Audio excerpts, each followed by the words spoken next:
이 소방국어 고득점 전략에 대해서 확실하게 알려드리도록 하겠습니다.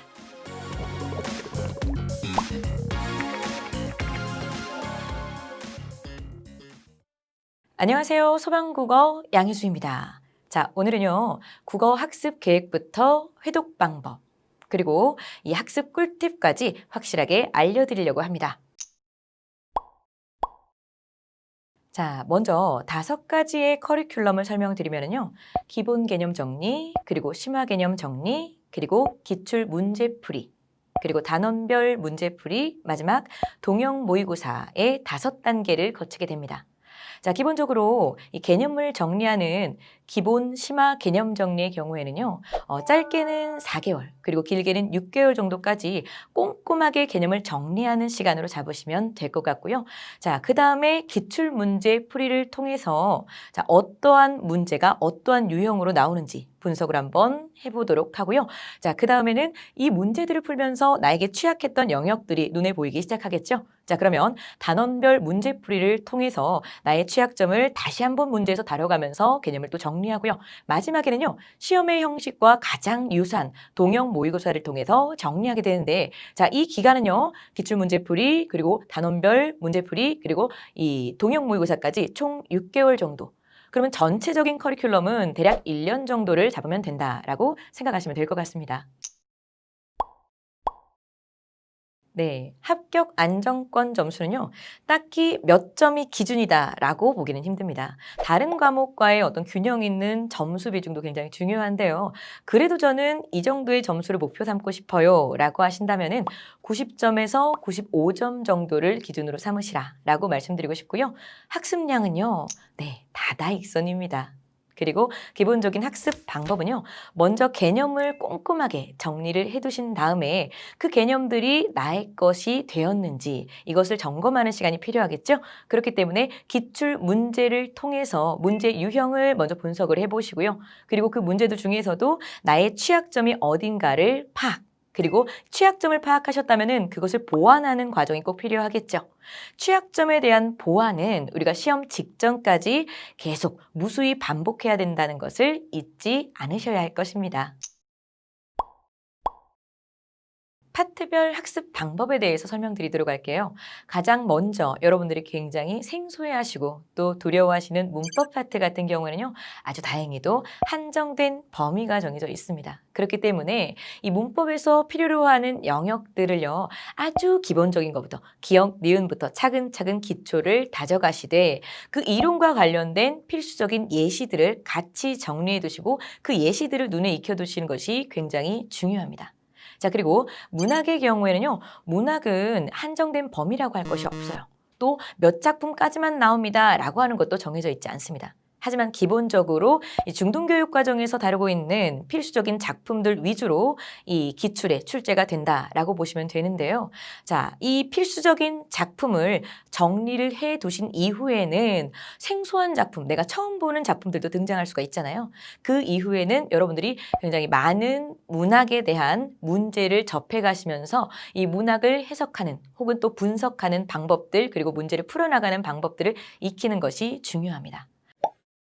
자, 세 번째로 비문학의 경우에는요, 점점 소방국어의 비문학의 글이 길어지고 있습니다. 그렇기 때문에 긴 지문에 대해서 익숙해지는 것이 굉장히 중요한데요.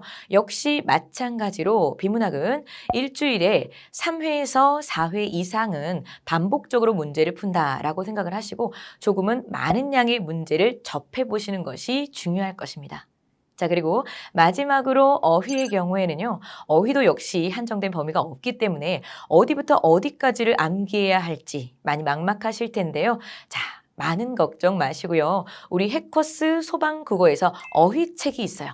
자, 이 기본서의 어휘책에서 빈출순으로 외우는 기출 어휘, 이 파트만 반복적으로 암기하면 되는데요. 소방국어의 특성상 굉장히 생소하거나 어려운 한자성어나 한자어는 등장하지 않습니다. 그렇기 때문에 빈출순으로 외우는 기출 어휘, 자, 반복적 암기 강조하겠습니다. 네, 개념 점검은 최소 3회독을 하시기를 권장드립니다. 자, 먼저 초시생의 경우에는요, 이 효율적인 시간 활용을 위해서 가장 먼저 1회독을 하실 때는 강의를 통해서 내용을 정리하시기를 권해드려요. 자, 우리 효율적인 시간 활용, 어떤 것이 중요하고 어떤 것이 덜 중요한지를 구분하게 된다면 우리가 전체적인 정리를 할 때 시간을 아낄 수가 있겠죠. 그렇기 때문에 1회독은 강의를 통해서 정리를 하시고요. 2회독의 경우에는 이렇게 강의를 들으면서 정리했던 그 내용들, 그리고 필기했던 내용들을 나의 것으로 만들어가기 위한 작업이라고 생각하시면 됩니다. 그래서 전반적인 범위를 내 스스로 천천히 정리해 나가시면서 반복학습. 그리고 3회독의 경우에는요, 전체 2회독을 했음에도 불구하고 내가 유난히도 어려웠고 또 이해되지 않았던 나만의 취약점이 있겠죠. 이 파트를 반복해서 3회독을 해주시면 되는데요. 취약점에 대한 보완의 경우에는 시험 보기 직전까지 무수히 반복하셔야 된다는 거 기억하시면 될 것 같아요. 두 가지 영역에서 합격의 꿀팁을 알려드릴 텐데요. 자, 먼저 문법. 자, 문법은 한정된 범위가 지정되어 있기 때문에 자신만의 정리 노트를 하나 마련하는 것이 중요합니다. 자, 정리 노트를 따로 준비하지 않고 나는 수업 때 활용했던 필기 노트를 활용하겠다. 네, 굉장히 좋은 방법입니다. 필기 노트도 역시 마찬가지로 자신만의 단권한 노트로 만드셔서요. 이론과 더불어서 필수적인 예문을 같이 정리해 놓고 그것들을 반복 학습하신다면 문법은 충분히 나에게 자신 있는 영역이 될 수 있습니다. 자, 그리고 두 번째로 문학의 경우 특히나 해석도 힘들고요. 어떤 것이 중요 포인트인지 잘 감이 안 와요 라고 하는 고전 운문의 경우에는요. 사실상 이제 한정된 작품의 수만 등장한다 라고 볼 수가 있는데요. 그 한정된 작품들 중에서 표현 기법이라던가 혹은 해석 그리고 어떤 것이 주요 출제가 되는지에 대한 정리를 해두시고 그것들을 반복적으로 암기하시는 것이 중요한데요. 여기서 중요한 거는 그 작품들을 모두 다 노트에 베껴 쓰겠다라고 하는 것은 굉장히 시간 낭비인 것 같아요. 그렇기 때문에 우리 해커스 소방국어에서 문학 파트에서요. 고전 운문들 전체적인 필수적인 작품들이 모두 다 정리가 되어 있습니다. 그렇기 때문에 그 작품들에서 포인트만 잘 정리를 해두셨다가 이 마무리 때 반복적으로 다시 한번 점검만 하신다면 충분히 또 점수를 얻을 수 있는 파트가 될 것입니다. 수험생활 동안 합격에 대해서 끊임없는 의구심이 드실 겁니다. 두렵기도 할 거고요.